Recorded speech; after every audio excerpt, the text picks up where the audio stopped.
يلا الحين بخليها 5 دقايق وكذا وارجع لكم.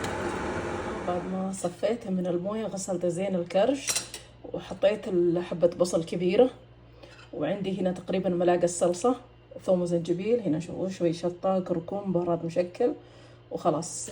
حطيت الزيت بعد، بحط مويه. بسم الله. بحط مويه وخلاص احط على النار لين يستوي الكرش. بعدها خلاص بروح اعجن عجينه واغسل يدي السبانخ. هذا اللي دقيق طلعته من الفريزر عندي، وحطيت ملعقتين حليب. حطيته عشان يعطيكم خبز طري كذا، ما يصير قاسي. وبحط شوي زيت واعجنها مويه، لانه هو في الفريزر حطيت مويه كذا شوي ساخن كذا، يعني دافي مره شوي عشان اعجنها، وحط شوي زيت وفي ملح في الدقيق. وهنا حطيت الكروشه على النار، خليته يطبخ. يلا بعجنه وارجع لكم. هذه الدقيق عجنت عجينه كذا بيدي، ارش شيء بسيط كذا مويه، ها كذا بيدي رشها زي كذا وخلاص. اغطيه واخليه لين ما اسوي اللي دم سبانخ. هنا بسوي سبانخ، رشيت البصل وبحطه هنا. العدس غسلته زين، اول شيء نقيت المويه حاره وغسلته زين.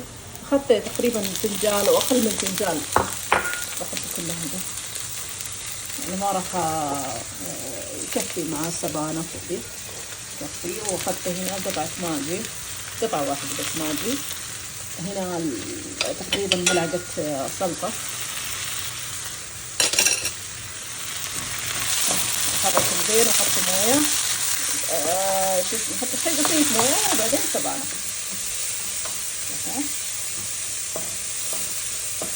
وحط شوية بهارات مشكل وارجع لكم. احط السبانخ والبهارات شوي وارجع لكم. انا حطيت السبانخ كله، غسلتها زين مرتين لان خلاص طلع من التراب والوساخة كلها. بحط شوي مويه، بسم الله، شوي بس ما كثر، شوي بس قد كذا. خلاص الحين اغطيه واخليه. وشوف الكرش، تدرون اني نسيت الكرش مدة طويلة. بسم الله، ما ادري كيف وش صار مخي، ما ادري. حتى اليوم نسيت طريقة النسكافيه، وانا اسويه من تقريبا ولدي كان عمره 3 سنوات، الحين عمره 20 21 سنة. اسوي كل هالمدة هذه، اليوم نسيت طريقة النسكافيه. واروح اسال ولدي، ما ادري ايش صارني. كل ما جيت المطبخ انا افقد التركيز، كل ما جيت المطبخ انا افقد التركيز في الطبخات دي. بعدت عن اليوتيوب اللي هي كم 3 سنوات 4 سنوات، ورجعت الحين نفس حالة، رجع لي حالة النسيان. المشكلة هي قراءة كار بعد صلاة الفجر، بس صراحة ما أقرأ المغرب، ما أقرأ، بس مرات أقرأ مرات لا. الفجر لازم أقرأ الأذكار لأني صاحية في صلاة الفجر، لازم أقرأها. بس المغرب لا والله أنسى، إذا تذكرت خلاص أقرأ، إذا ما تذكرت لا ما أقرأ أذكار. بس والله ما أدري وش فيني. حجزت موعد يوم الأحد، قلت له يكون فيني زهايمر. الزهايمر يقول ما تجي إلا فوق 60، وأنا لسه ما كملت يعني. والله مشكلة والله ما أدري شلون. قلت بروح أخذت لي موعد لتخفيف المخ، ما هو دكتور الأمراض النفسية. أخذت لي موعد واحد ثاني مخ والأعصاب، لأني من 5 سنوات وأكثر من 5 سنوات أنا آكل الحبوب النفسية.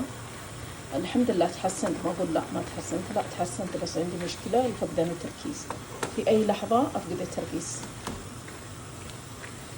قلت خلاص بروح يوم الأحد، أخذت موعد إن شاء الله خير. شوفوا كيف بعد ما حطيت سبانخ صار قليل سبانخ. أنا أصلا ما بكثر الأكل العشاء في الليل، عشان كذا بسوي سبانخ يعني برقد أخذ راحتي. هذه وبشوف الكرش الحين وش أخباره، يمكن محترق طلع ريحة بس ما أدري، بسبب النسيان ما أدري إيش صار. بشوف الجدار بشوف، بسم الله. لا لا لا لا، أشوى الحمد لله ما احترق، الحمد لله والشكر، الحمد لله ما شاء الله تبارك الله. يعني شوفوا يعني فيه شوي مويه، ها البصل ذايب وكل شيء ذايب. خلاص الحين بشغل النار، خلي يعني ها مويه تكون أقل، وبعدين بحط الكزبرة وشوي بقدونس. وخلاص شوفوا البصل كيف ذاب، وملح. نسيت الملح، وبحط ملح وكزبرة وشوي بقدونس، بس ملح بحط الحين وبعد ما يخفي شوي المرق احط البقدونس والكزبره. هنا حطيت الصبانخ على نار قصير مره، زودت شوي مويه وخليت على نار قصير. هنا عندي زيت وثوم، ضفت شوي زياده شوي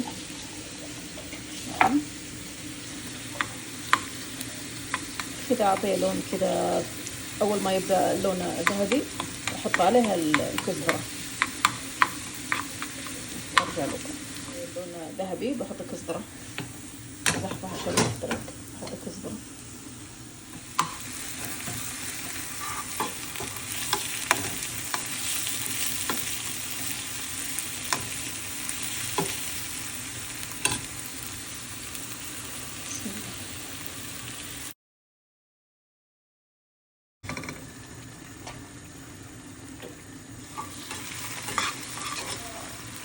الصبانخ يا بنات شوفوا هذه الطريقة.